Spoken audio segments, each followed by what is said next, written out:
Ghost Hunting in New England, your favorite spooky podcast.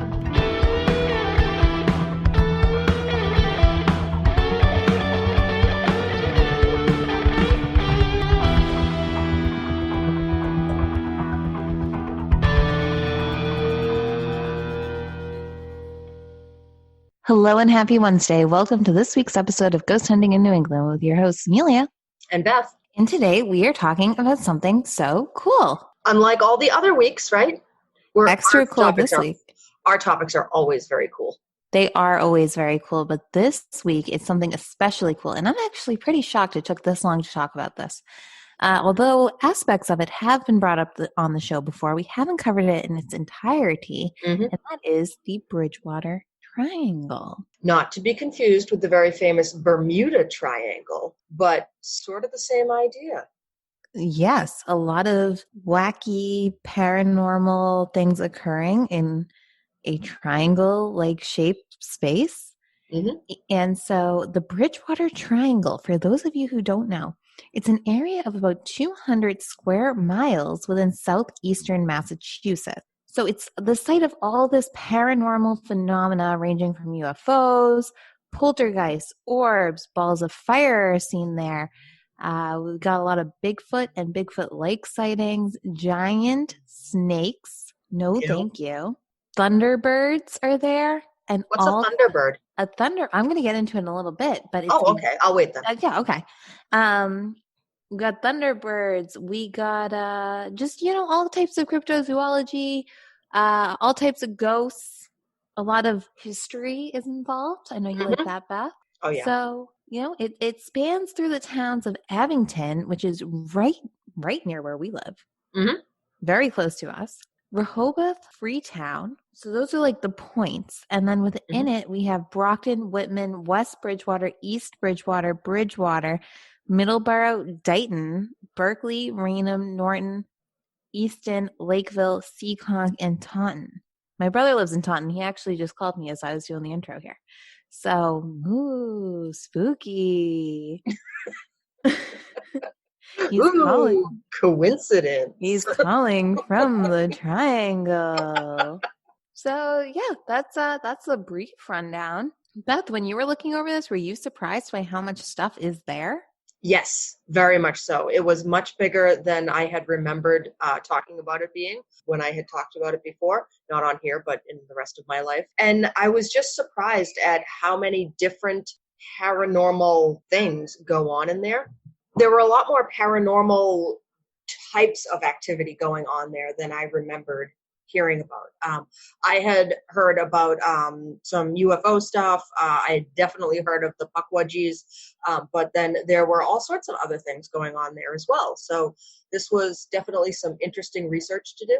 If you're like a paranormal specialist, right? Like you have like your thing. Don't we claim to be that? Well, yeah, that's my point. Like we're like ghost people, right? Okay. So we're the ghost people, and the ghost people, they can go there. They'll find their stuff. The Bigfoot people, they can go there. If you're a puckwudgie person, you can go there. UFO person, you can go there. If you're into vortexes, if you're into energy stuff, if you're into stone tape theory, like it has something for everybody. Nice. I'm going to start off talking about the Hockomock Swamp. So during the 17th century, the Hockomock Swamp was used as a fortress by the Wampanoag Native American tribe during an invasion by early English settlers. It played a big role in the King Philip's War as a strategic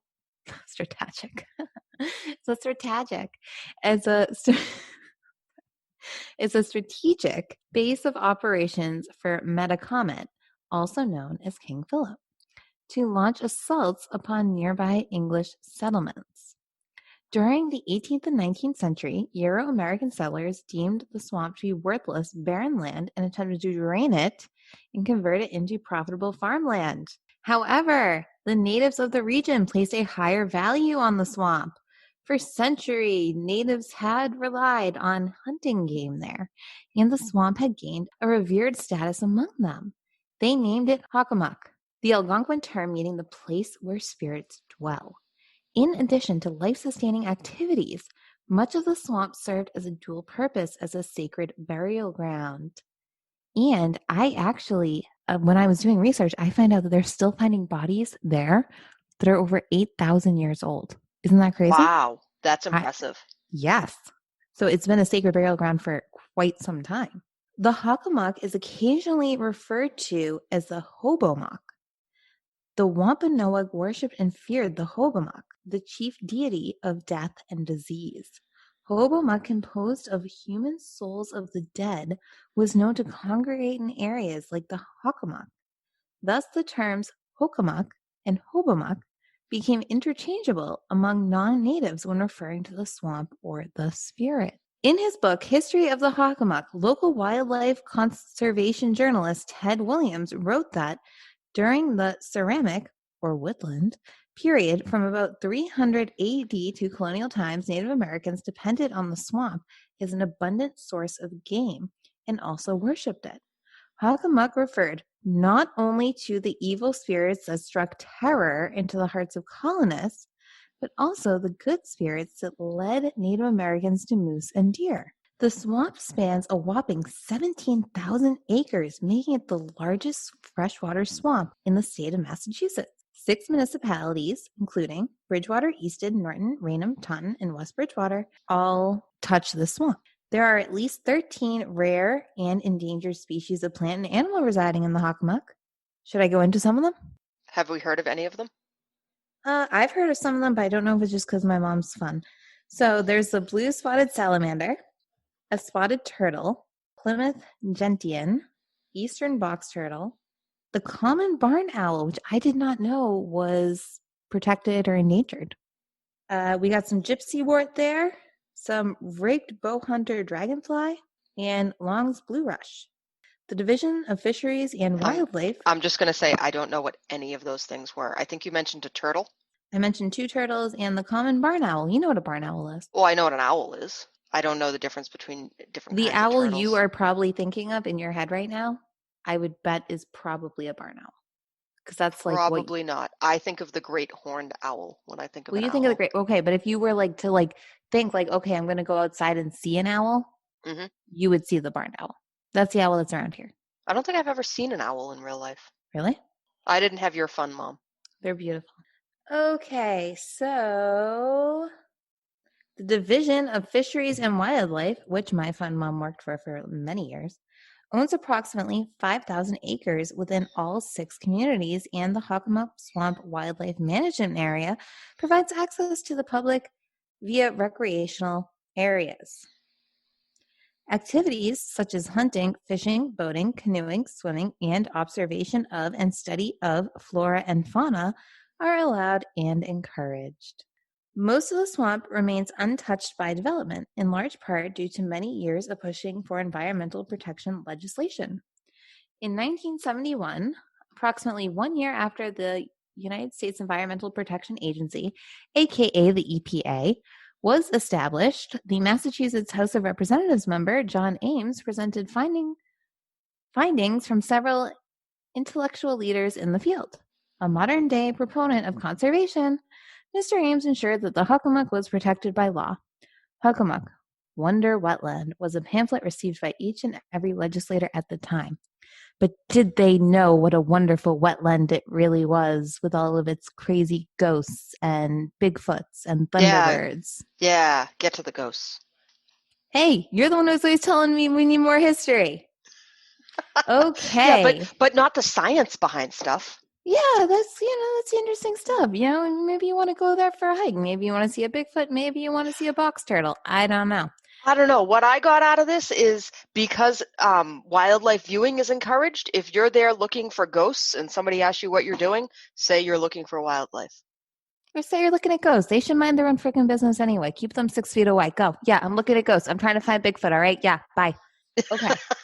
So there are many reasons for the presence of paranormal activity in the area, with many locals claiming the cause to be Native American curses. After the colonists settled the area in the 17th and 18th centuries, the Native American peoples were treated poorly, and the wampum belt of the Wampanoag people was lost during subsequent battles. This lost belt allegedly caused significant paranormal unrest amongst the ghost warriors that haunt Bridgewater Triangle to this day. And that's like the number one thing I found for why this area is haunted is that belt got lost. Are we talking like a literal, like, hold your pants up belt? I believe I don't know this for sure. What I believe is it is like a decorative belt. Oh, like the World Wrestling Championship belt? Yes. Okay. Yes. So maybe the WWE needs to give back the belt? Aren't they located in like Connecticut? WWE is Maybe? like located right around here somewhere. They could be. I thought they were in New York, but I could have just made that up right I don't now. know. I could have made this up too. I have no idea. Okay. Over generations, many believe the Hockomock is home to spirits, strange animals, and more. Stories abound.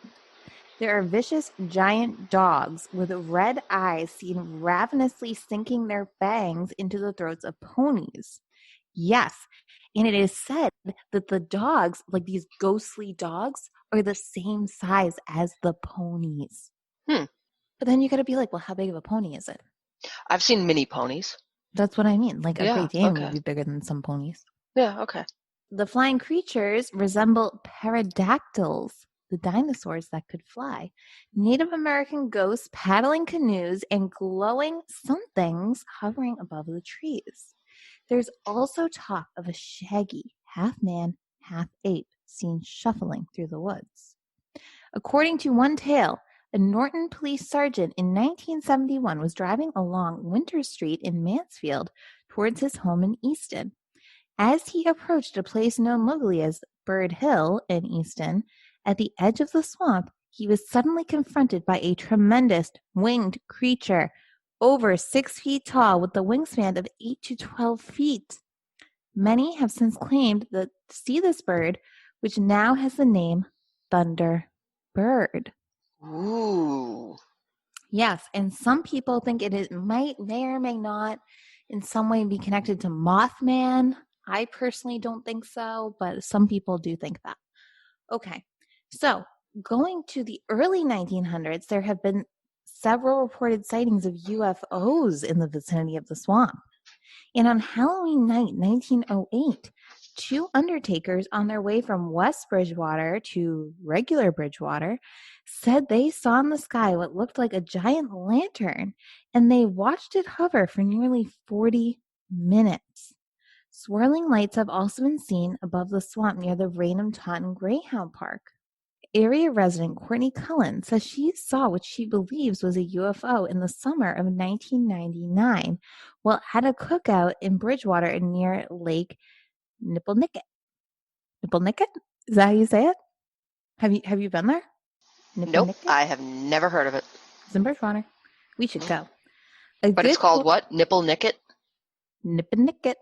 Nippenicket? Nippenicket. We have a lot of fun sounds. Nicket. We have a lot of fun sounding places around here. We sure do. Okay. Nippelnicket, a good portion of which is in the Hockomock Swamp. Suddenly there was a noise, wicked loud, Cullen recalls. And next there were lights in the sky, no color, but just bright lights. They were descending fast, like coming straight at the house behind where we were at the cookout. And just as it seemed that lights were going to crash into the house, they darted sideways at this unbelievable speed as soon as they just disappeared. But what I also remember is that soon after we saw the lights, more than one helicopter appeared in the sky in the area where the lights were. You think about that? I think that somebody knew that there was something sketchy going on there, and they sent in the helicopters from the old South Weymouth Naval Air Station base, which would be right at the tip of the Bridgewater Triangle, to go investigate. Yeah, it's crazy stuff. Did you know my dad was at, have I told you this story? He was at a cookout at his friend John Murray's house, and he was at 2 cookouts there, right? Okay, one and then another, and the same lady got struck by lightning at both cookouts. Stop it. Isn't that incredible? I just think Isn't that's there weird. a movie about that happens to Christopher Lloyd? He's like out in the woods running away from getting struck by lightning. I don't know. I watched a thing one time about a guy who got struck by lightning, and now he can play the piano really well. Oh, good for him. Yeah, I know, right? Should I try that? Yeah, we just got to like stand outside with a metal. coat hanger. Coat hanger. So, every January, unexplained elusive balls of light have been seen over the railroad tracks that run beside the Raynham dog track and through the swamp. I had not heard that before, and I think that, but I did read it a few times while I was taking notes, that in the month of January, people see these lights over there, right? And I almost, if I had more time and more thought, I actually know someone whose family owns that Greyhound racing track. And I Really? one of my old college professors. Nice. Yeah. So I should have reached out and been like, Hey, the season's young. Huh? The season's young. It's true. In 1997, a law enforcement officer working the night shift in Bridgewater saw a very large triangular UFO with 3 white and 2 red star-like lights. One weird thing about the UFOs that are seen here, right, is that they're hovering pretty close. They're not like super high up in the air, you know?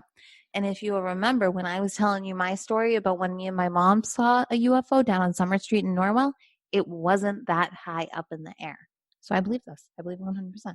Okay. For 2 days and nights in 1970, Bridgewater and state police, with attack dogs in tow, staged a hunt for a giant bear, even though no bears live in the area. They especially didn't live in the area then. Following numerous reports of sighting a hairy, 7-foot-tall creature. Bigfoot. Bum, bum, bum. Bigfoot. On October 24th, 1980, editions of the Enterprise, which, for those who don't know, the Enterprise is Brockton's newspaper, a Brockton man and his friend recalled their brush with another swamp creature.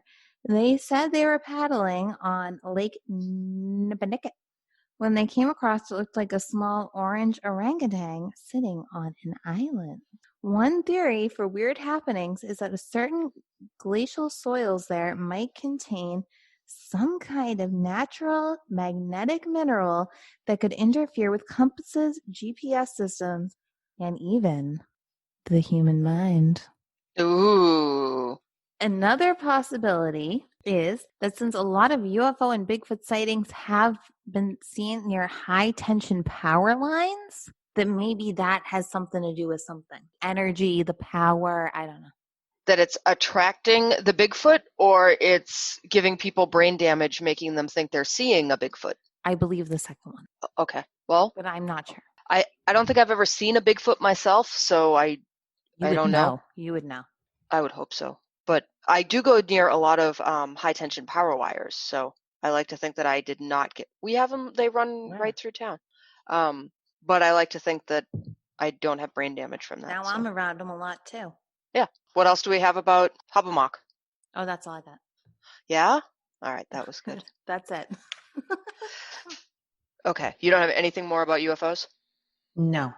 All right. Should I tell my UFO story now? Yes. So this is really kind of fun. So I actually saw a UFO in the Bridgewater Triangle myself when I was maybe 19.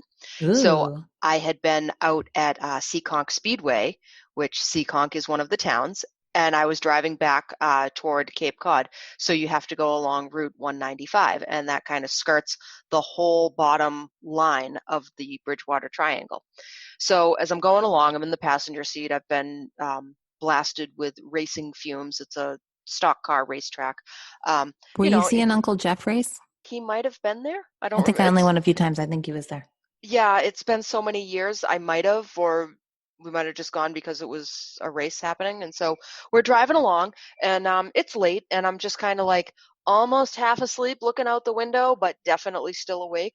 And I notice above the tree line off the passenger side of the highway, there's this big orb, and it's half red and it's half blue, and it's just sitting there above the tree line. And so we're driving, and I'm not really paying attention to it, but I'm kind of watching it, that it's there, and it's there, and it's there, and it doesn't really strike me as anything interesting until we go by, like, there's a single tree that blocked it out of my view, and when it should have come out the other side of the tree, it didn't. It was gone. Ooh. And it was only Ooh. then that I realized like what I had been watching for, I think it was several minutes at that point, that it was this Wow. UFO that had been up there in the sky and suddenly gone. And I'm looking around for it and like gone, absolutely gone. So Weird. never saw it again. And it was bizarre. And I didn't really connect it to the Bridgewater Triangle until we were doing the research for this. And I realized that Route 195 Yeah. runs right along there, and like, oh, look at that. Cool. That might explain why I saw my UFO where I saw it. So, That's it. yeah, 20 years ago, I could have told a much longer story about it. It's just after all this time, some of the details tend to fade, but it was half red, half blue, and it was there for a long time. So it was really pretty neat. So yeah, that's my UFO story. You had yours that you saw you in Norwell, and mine wasn't as close to the ground. I mean, it was up behind the tree line, but it was definitely not something that was moving or flying or attached to anything. And yeah, it was just out and out gone. Interesting. So I think that it's time to talk about the puckwudgies.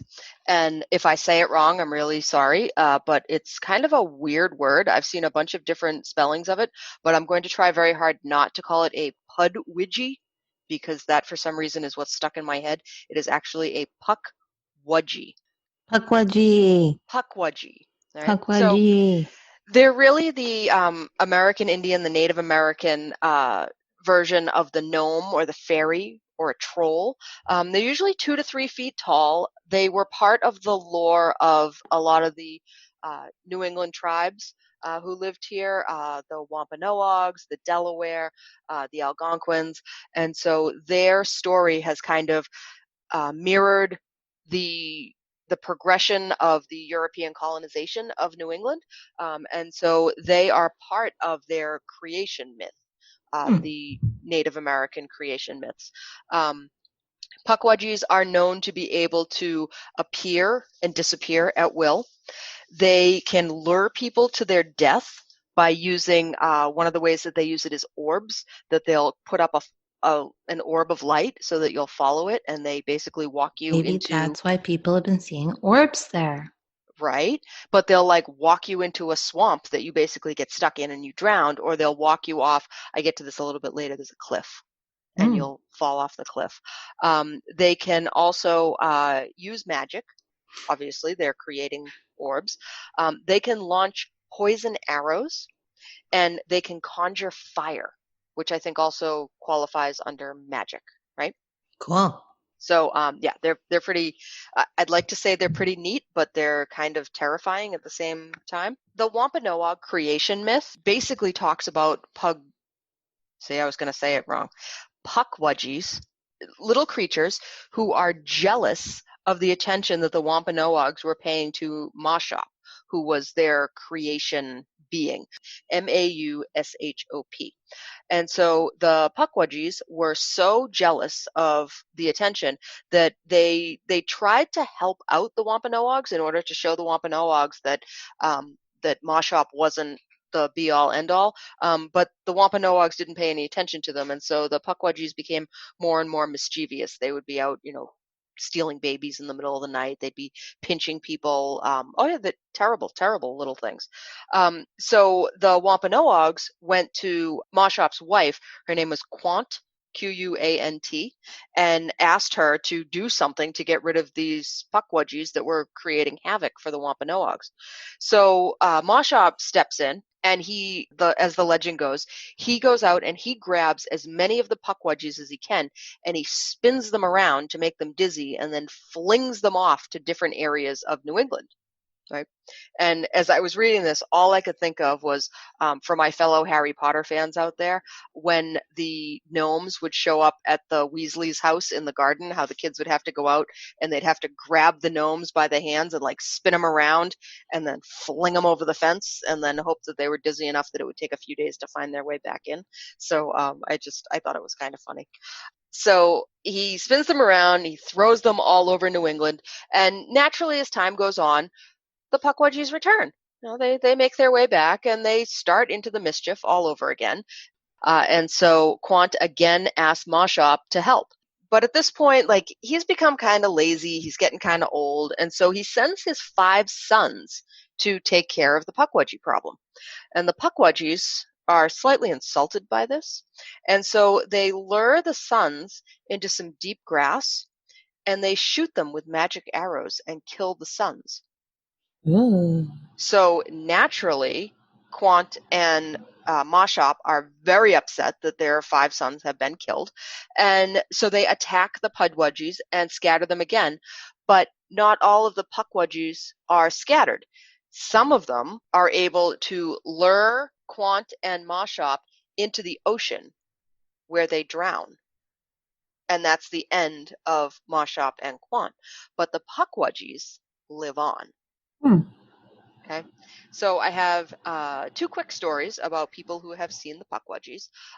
The first is a woman named Joan, and she's out walking her dog in the Freetown State Forest, and her dog just kind of like takes off the path and heads down out of her sight. So she's, hey dog, come back. And she chases him off into the woods, and she finds him laying flat on his belly, like cowering. And she's like, what are you doing? And she looks up, and there's a rock probably 10 feet in front of them. And there's a puckwudgie standing on the rock looking at the dog. He looks like a little troll. He's got like a hairy head and hairy arms, and he's not wearing any clothes. And he's got this big belly apparently that hangs down to almost his knees. She sees the thing, and she's like paralyzed in fear. Like she can't move. She's just stuck there. And so the puckwudgie starts moving toward her and her dog. And the dog is what breaks really the spell over them. And he bolts back toward the trail. And because she's holding the leash, she gets yanked along with him. So the dog manages to save her right back out onto the trail. And so one of the things about puckwudgies is it's almost like if you see one once, they follow you. Because she, over the next 10 years or so, has had 3, this woman, Joan, over the next 10 years or so, has had 3 different experiences where she has looked out her window and there has been a puckwudgie standing outside looking in at her. No, thank you. Right? Like, no, thank you. And by the time she can see it at the window, and by the time she gets over to the window, excuse me, but I know I'd be more inclined to just like hide under the blankets and just hope that it went away. No, thank you. It's gone by the time that she gets there. And I mean, it's terrifying. The idea that like, why has this thing followed her home? Why is it looking in her window? But it just seems content to scare her. It doesn't seem to want to actually cause any harm. I did not get an update on the current status of her dog, but I would think that had something untoward happened to her dog, it would have been mentioned. So I mean, I don't know. 10 years, that's a long time. Like, how old was the dog when this started? So yeah, I don't know, but not to be a jerk, but so then my next story is about a guy named Tom, right? And he's an example of the puckwudgie put up an orb. So he's, just having a day to himself. He's out walking in the forest. It's getting to be like dusk. And he sees this orb floating, and being a paranormal enthusiast himself, he's like, oh, that's pretty cool. And so he goes to follow the orb. He wants to see where it goes. So he's walking off the trail out into the forest, and he suddenly realizes that he's kind of lost in the woods now. He has like no idea of his bearings, and he has stupidly been following like a weird orb floating in the sky. And he's like, yeah. Is it like magical? A magical orb? Yeah, like, is it like if someone, okay, let's say I see it, right? Yeah. Would it be someone like me who's like, F that, that's creepy, I'm going to walk the other way? Or would I be like, ooh, the magic of the forest? Oh, I don't know. That's a good question. I mean, because Joan got paralyzed, but Tom is following along, right? So I don't know. I mean, we like hypnotic? I don't know. We could try to go down there and see if we could get one. Yeah, we could. This is exactly what makes me think of that text message about beloved teacher found. Yeah, I'd leave you there. I don't like creepy things in the woods. Paul and I, we saw what did we see the other day? We saw this giant crawfish in the woods, not in the lake, just on our path. It freaked me out. It was black. horrifying. It looked like a scorpion. I have nightmares. So when Tom realizes that he's kind of lost and he needs to get back to where he came from, he turns around and there is a puckwudgie standing right behind him, like had been following him through the woods. And so Tom apparently screamed, kind of ran around the puckwudgie and went back to the path and was like, what in the heck just happened to me? Fast forward about 2 years later, Tom is back at the forest. He's meeting a friend and he's sitting in his car quietly listening to the radio. You know how you can like turn your, or you used to be able to, at least you could turn your car key so that your whole car didn't turn on, just the radio? Yes, my car still does that. So he's sitting, my car doesn't do that and I'm really annoyed about that. But well, don't you have a push? No. Oh, no push. I have a key. I am not fancy enough for a push. Me either. So he's sitting there in the parking lot waiting for his friend, and he's got the radio on, just really low. And he keeps checking in the rearview mirror to see if his friend has got there yet. And he looks up, and isn't there the same puckwudgie standing in the parking lot right behind him? And as soon as he sees it, he his breath catches, and he's not really sure what to do. And then his car, all on its own, starts. The radio starts turning up, and he's basically exactly what you would say. Later, he just drops the car in reverse, shoots backwards, the puckwudgie's gone now, and he takes off out of the parking lot. And he says that he took the long road home so that he could just calm himself down, because he was crazy upset about this. So apparently puckwudgies are quite frightening. I'd be scared. Once they find you, they will follow you. I would like to know if Tom is still seeing them. So, all right. Tom, so now we get to. Up. So now we get to the ledge. So there's a pretty famous ledge out in the Freetown State Forest, and lots of people will go out there. But there have been a lot of unexplained suicides at the ledge. Wasn't it something like 37? Yeah, some crazy amount of people. Some crazy number, yeah. And it's not that it's unusual that people will go off into a secluded place that they're pretty much guaranteed to kill themselves. It's more that so many of these people had no previous suicidal ideations before this. They weren't depressed. There were no issues. They were just people that you would never, ever expect to go and jump off a cliff to their death. It's thought that the puckwudgies are either floating the orb out and people are just following it and falling to their death, or there's another theory that they come up behind you and push you. Or it could be a serial killer.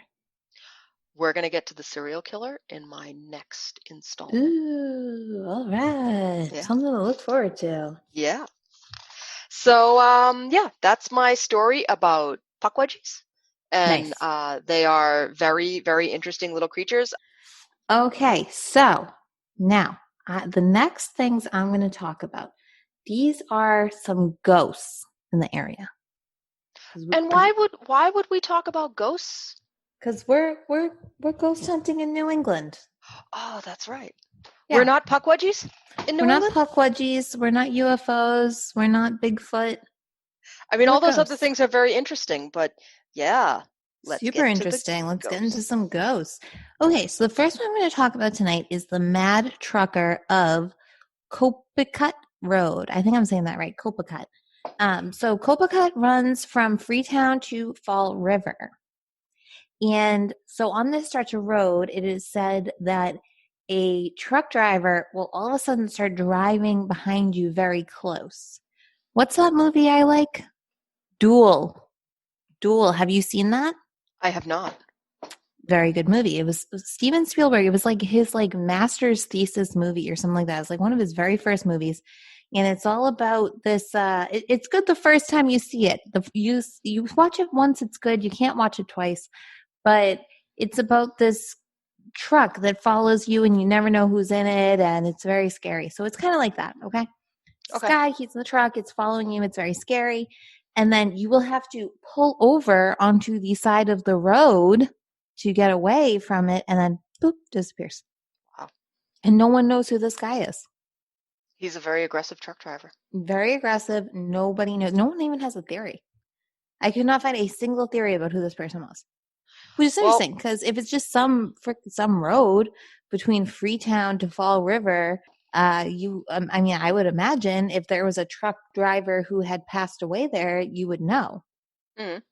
is the truck always going in the same direction, like from Freetown to Fall River or back, or? I don't know. But this brings us to our next ghost, who also no one knows who it is. Longtime listeners of the show will remember this, I believe, was the first, if not second episode we did in season 2, the red-headed hitchhiker, the show I get the most feedback on out of any show. I did it with Mike and Lauren. I understand I got Route 44 confused with Route 4. I thought it was a big highway. It's not a big highway. It's just a road. And people bring it up to me all the time. I get that. So Route 44 in Rehoboth has the red-headed hitchhiker. You're making a face like you want to say something. Well, so there are parts of Route 44 that are like a major 4-lane highway. I know there are, and then there are parts of Route 44 that are, you know, like just a 1-lane. People's driveways are right off it. So it's like Route 3I. Yeah. So people shouldn't be giving you flack for. They're giving me flack, Beth, left and right. Well, sorry. Left and right. No, but actually it's cool. Interesting. 2 different people, 2 separate people who said something to me about that are also vegans. They were cool about it. I just thought that was weird. I was like, what are the chances that 2 people bring that up and also bring up the fact that they're vegan? Well, you bring up the fact that you're vegan a lot on the podcast. So, I mean, it could be just trying to build connection. Great. Based on that. And then. Follow me on Instagram, Vegan Massachusetts. And well, yeah, that too. Oh, I got invited to a donut place this weekend. I'm going to try to snag you a donut. Okay, good. Yeah. Okay. So we got the red-headed hitchhiker, and he looks like if you didn't listen to our episode before, he looks like a lumberjack who hangs out. He has this crazy red hair. And the weird thing about him is you'll see him. So for example, hitchhiking, if you will, and you'll kind of pull over, he'll get in the car, and then he starts laughing maniacally. That's his big thing, the maniacal laughter. He plays with the radio, like without touching it. Really scares people. He also sometimes will just show up inside of your car. That's terrifying. Yes. It's a microwave. Oh. He also will sometimes, you'll be driving, especially this happens to women a lot. You'll be driving and all of a sudden his head will be like outside of your window while you're driving like 45 miles an hour, laughing maniacally. Yes. So that's this big thing. He really seems to really like to mess with women a lot. Like it might start as like a cute little laugh and then it goes like crazy and he'll just disappear. But he really upsets a lot of people. So that's in Rehoboth. That's on Route 44, and he's well known. I mean, they're documented for decades, this guy. And much like our mad trucker of Coppacut Road, no one knows who this guy is. He's just this random. I'm inclined to think back to our very first episode that we did when we interviewed Barry Corbett, and he said, you know, some of these people, they were just jerks in real life, and now they're just jerks when they're dead. So yeah, the redheaded hitchhiker makes me think of that. Like he was just somebody that probably didn't care for women, and now in the afterlife is spending all of his time harassing them. Outrageous. Okay, so next on our ghosts of this area, we go nearby to the village cemetery in Rehoboth. So we're still in Rehoboth. So that has the oldest graves dating to the 1770s and new ones that are still being added.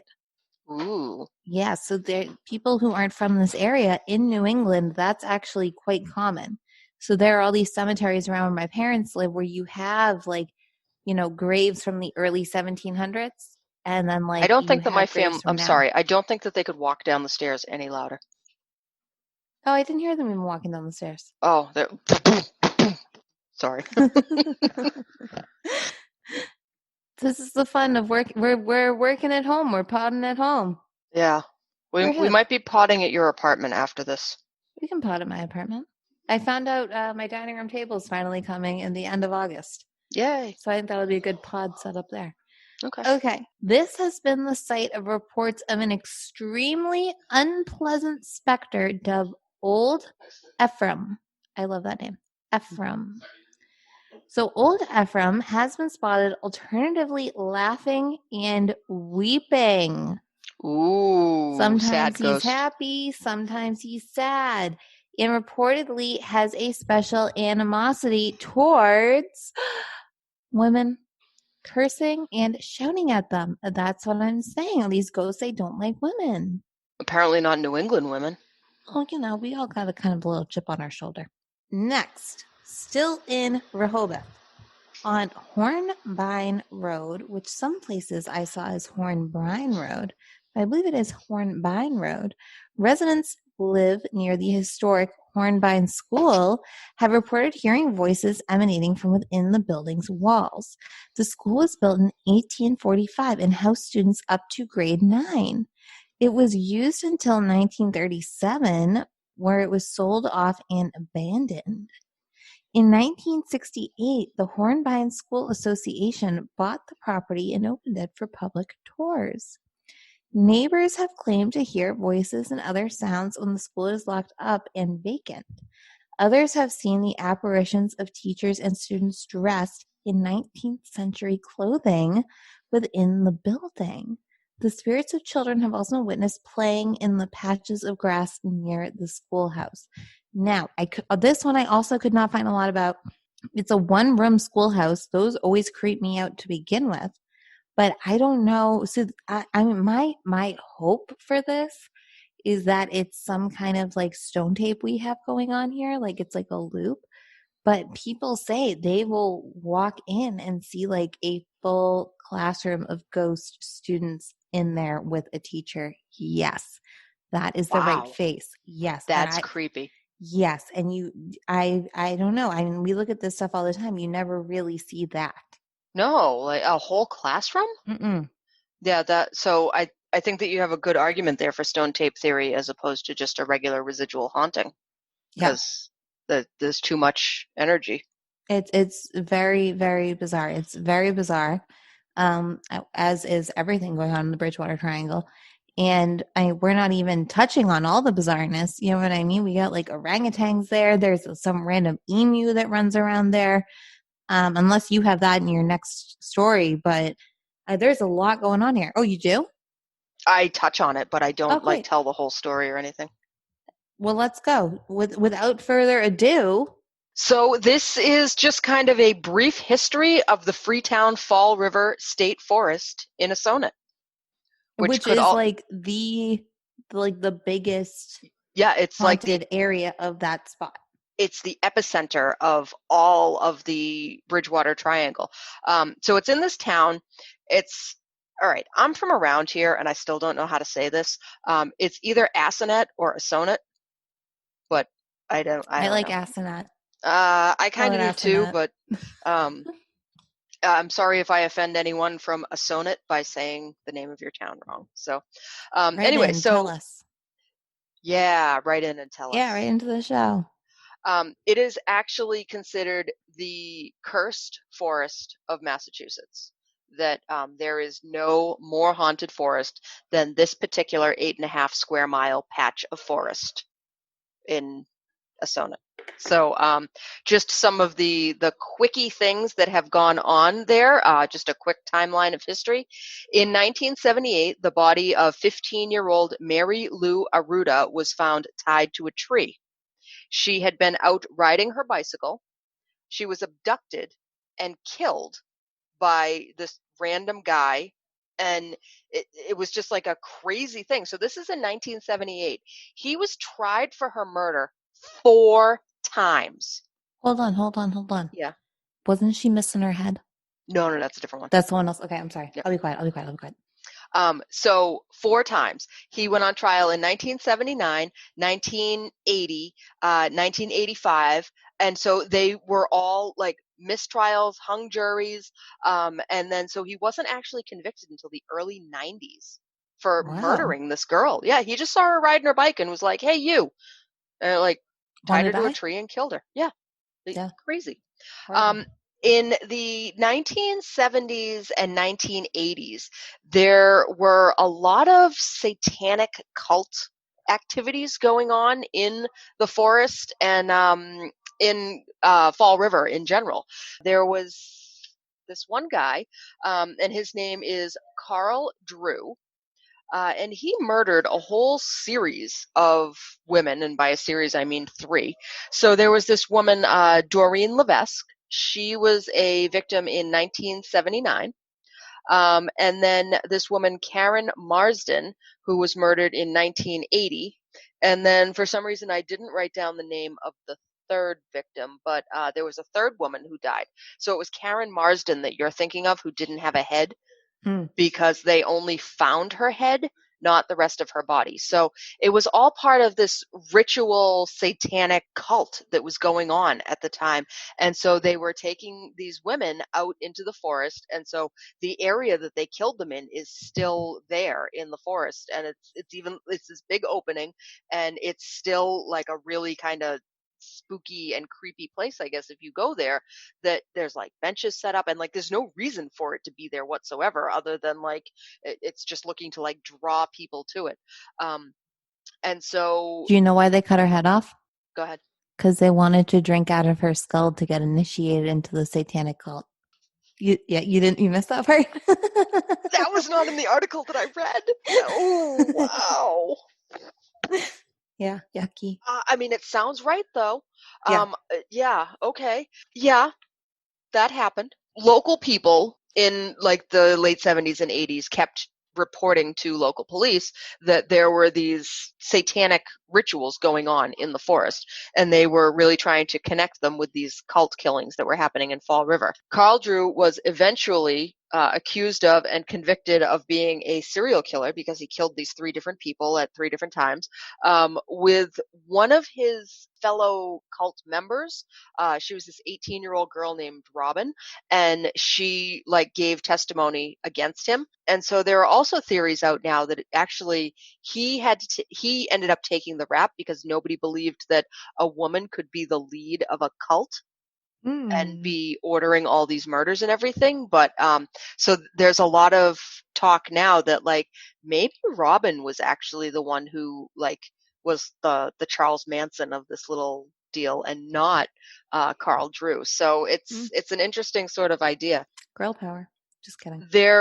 I wasn't able to find the actual citation of who recorded this, but there is report that someone recorded an EVP out in this area of the clearing in the forest. And on the EVP, they heard, "You will serve Satan," Doreen, and Carl Drew were 3 different statements that they heard coming through on the EVP. So that's crazy.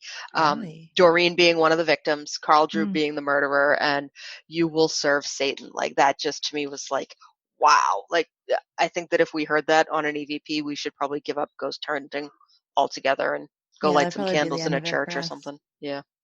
All right. So that's the early 80s. Come 1987, there was a homeless man who was just murdered in the forest and just left there.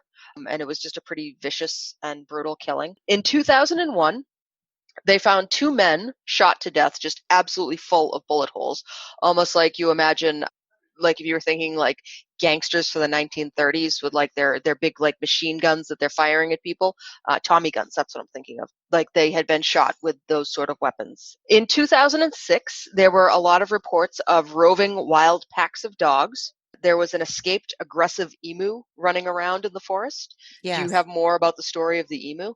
I don't, but not that I like wrote down enough, but yeah, no, there's definitely an emu hanging out there. It's just very random.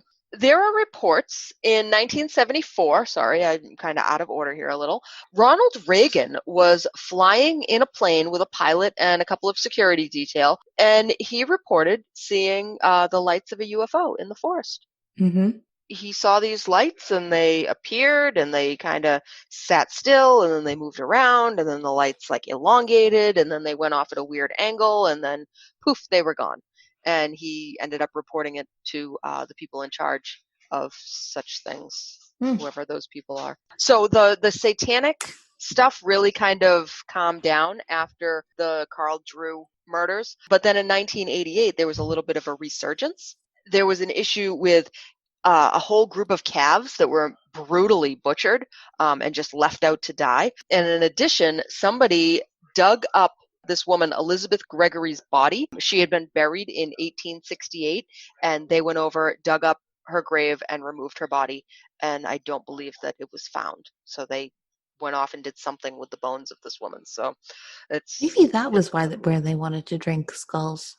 could I have been. thought it was the first one. I thought they killed the girl to drink out of her skull. That sounds about like what they would have done. They were like that cult thing was like craziness. So Yeah.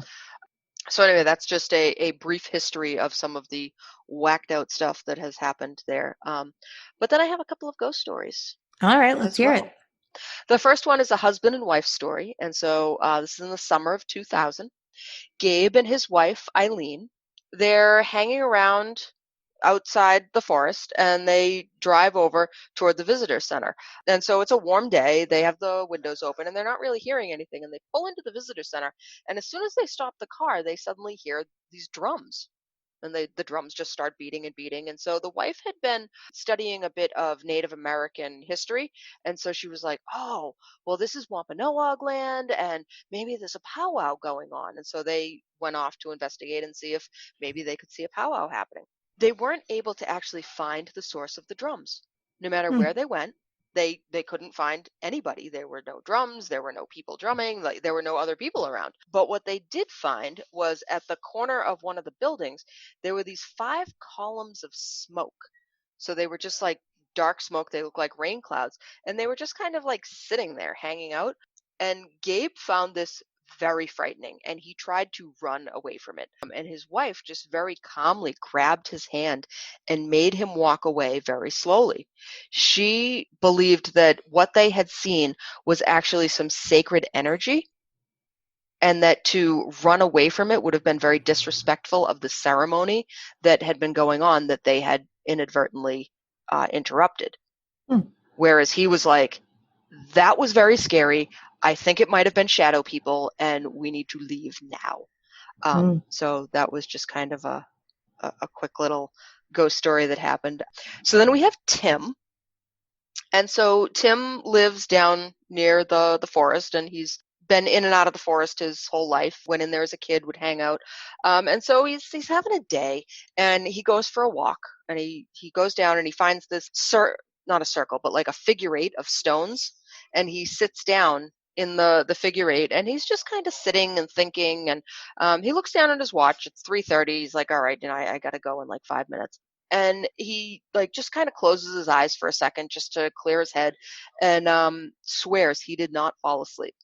He hears a male voice, and he starts speaking in a language that he doesn't know, he doesn't understand. He suddenly feels like his feet go all tingly, and there's a hand that comes down. He feels it on his shoulder, and there's like an immediate calm that comes over him, and an understanding that like he needs to make a change. And it's not even like, so he has this understanding that he needs to make some sort of change in his life. And it's not like, I definitely need to make this change, but he needs to make a change. And so he opens his eyes, swears he's only had them closed for seconds. Yeah. Right? It's 5 o'clock now. Wow. An hour and a half has gone by, and he has like lost that time, but he has a much fuller sense of purpose that he just needs to make things happen now. My next ghost story, right, is by Alice. Hey, So Alice. Alice is she's a Wiccan member.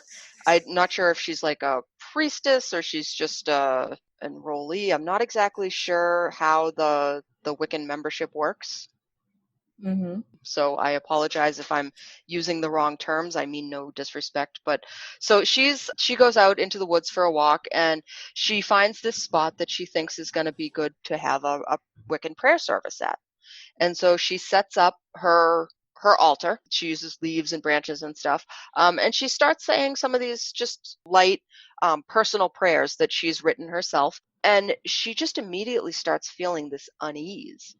And like she's being watched from multiple directions. Mm-hmm. And like it feels like somebody's watching her from the right, and then that goes away, and then she feels like somebody's watching her from the left, and she just is like, this isn't good. I really don't want to be here. So she has to like disassemble her altar, and she has to bless and open up her circle, which I guess are all parts of how you do a Wiccan ceremony. As she's doing this, she feels like it's taking a really long time, and she's getting more and more upset and more frightened as it's all going on. And then she looks and she sees what appears to be about a 14-year-old boy walking past her in the field, except he's surrounded by green light. And as he's walking, the grass isn't moving. He's not making any sound, like he's just almost floating by. And he turns and he looks at her and he smiles and then walks away. And he like, almost like Ray Liotta in Field of Dreams, just kind of like fades, dissolves into nothing as he walks away. So she said that even though she had felt very frightened at first, after the boy left and she like went and got in the car, she actually ended up leaving some of her stuff there because she was so like, what is happening here? Yeah. Right. I don't blame her. That afterwards she was like, I should have tried to talk to him. I should have, like asked. I shouldn't have been afraid of him. There was nothing to be afraid of there. But I think that's easy to think after the fact when you're like at your home and like your rational brain has kicked in. And yeah, and I mean, not even that. Like if your first feeling when a spirit around is being very nervous, go with that's the feeling you go with. I think go with that. Yeah. Yeah. Because you can be places, I've been places, I'm sure you've been places where you feel something, but it's very calm and lovely and fine, and you don't feel that instant panic. Right. Or, Yeah.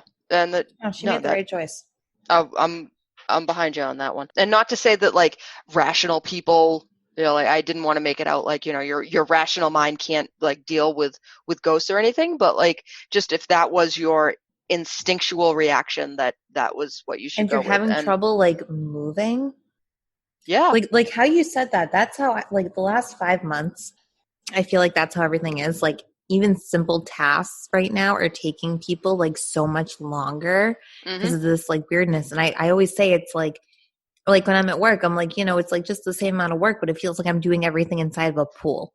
You have that like weird resistance all around you. So I almost get the feeling like that's what she was doing. Like she was like trying to get her stuff done, but it's just the feeling of like resistance and yeah, no, that happens. And you see a ghost, get out of there. Yeah. Panic is okay. It's all right. Fine. You are allowed to be frightened. All right. So I have 2 more. So the next one is a couple of different people apparently have reported this from different times. And so their story is as they are at the visitor center at the state forest, they're just kind of looking around, and this Native American gentleman will walk up. He wears a black t-shirt and jeans, and he asks if he can help them. So they say, well, do you know when the visitor center is going to be open? And he just shrugs and asks if they've seen the fireplace. And then he like points off to the forest where he thinks that the fireplace is, and he disappears, gone. Weird. So, I mean, there is kind of like a weird, creepy fireplace right over by the visitor center that people will see smoke coming from for no reason. That people will see. It looks like there's a fire in it, and then when you get closer to actually look, like there's nothing there. So there's something weird going on there. And then so my last story, right, is about Adam the deer hunter. So Adam the deer hunter is out being Adam the photographer for a day. And so he's, walking along and he's doing his thing, and he comes across this deer that's like 20 feet from him, like a beautiful, perfect deer. The type of thing he's like, I wish I had a gun because I never come across, I know, right? I never come across, a deer this close to me when I'm out hunting. Like, but you have your camera. What's better shooting than with the camera? As he, like starts thinking that he's going to take the picture instead, he watches the deer walk over, and it puts his little deer face down to like eat at some of the snow. And then suddenly, as though shot by an invisible arrow, the deer jerks, attempts to run, falls in the snow, and disappears. And he like walks over like, what is happening? There's no tracks, there's no blood, there's no deer. He's like, what?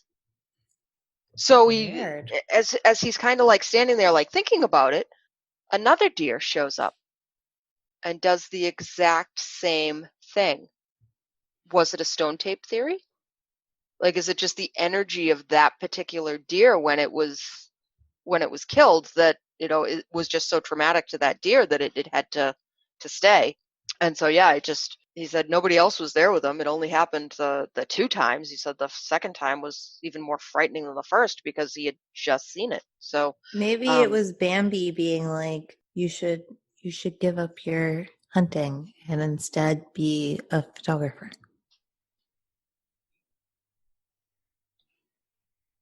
Maybe. I think so. That's the end of my stories. Those are great stories, Beth. I think this was Thanks. an informative episode. And for those of you wondering where we found out about all this information, I looked up my stuff on Wikipedia, the Easton Patch, Boston.com, Hillbilly Horror Stories Podcast, Web Crawlers Podcast, the Taunton Daily Gazette, the Cranberry County Blog, the Reporter Today, and the Journal Inquirer. And I had all different sources, actually. I was in onlyinyourstate.com, whalingcityghosts.org, spookysouthcoast.com, southcoasttoday.com, heraldnews.com, dracoinvestigations.com, and hauntedrooms.com. I love hauntedrooms.com. That's one of my favorite blogs. They do a really good job. But, all right. Yeah, good episode. Yay! Did we have any maybe reviews that have come through since the last time anybody talked? Nope. I see one on here. Do you? I saw a number, but it didn't have any words to it. Oh, I have. This is a 5-star from J. Luck Jen.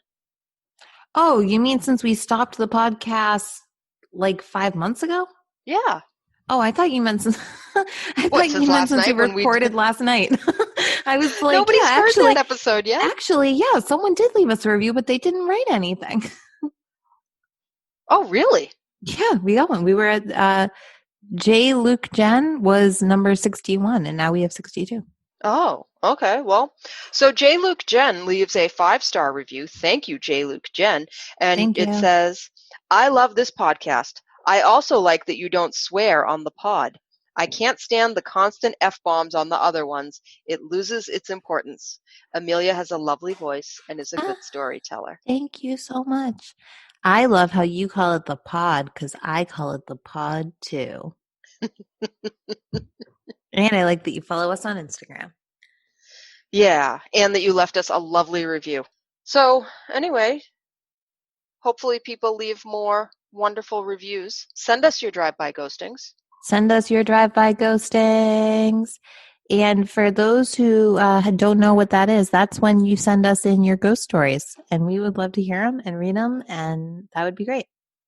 If you can send it to us in an audio file, we will love to play your voice telling your story. Yes, but there is a caveat to that. You need to make sure it's under 3 minutes if you're going to send it as an MP3. Okay. You could do it in 2 parts if you want, but all right. we don't.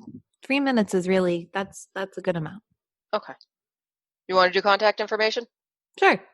You can reach us online at ghosthuntinginNewEngland.com. It hasn't been updated in 9 months, but hopefully when you listen to this episode, it has been. You can find us on Facebook, Ghost Hunting in New England, Twitter, Ghost Hunting NE. Please follow us on Twitter. We have like no followers at all, but actually we have 123 followers right now, and I like that because it's 1, 2, 3. Or follow us on Instagram, my favorite, at Ghost Hunting New England. And please like us on Instagram. We actually have a good amount of Instagram followers, and we would like even more. Thank you to Aaron Schilb for writing our music. You can visit him online at the Aaron Schilb. What else do we got, Beth? Do we have anything else? People should email us, ghosthuntinginnewengland@gmail.com.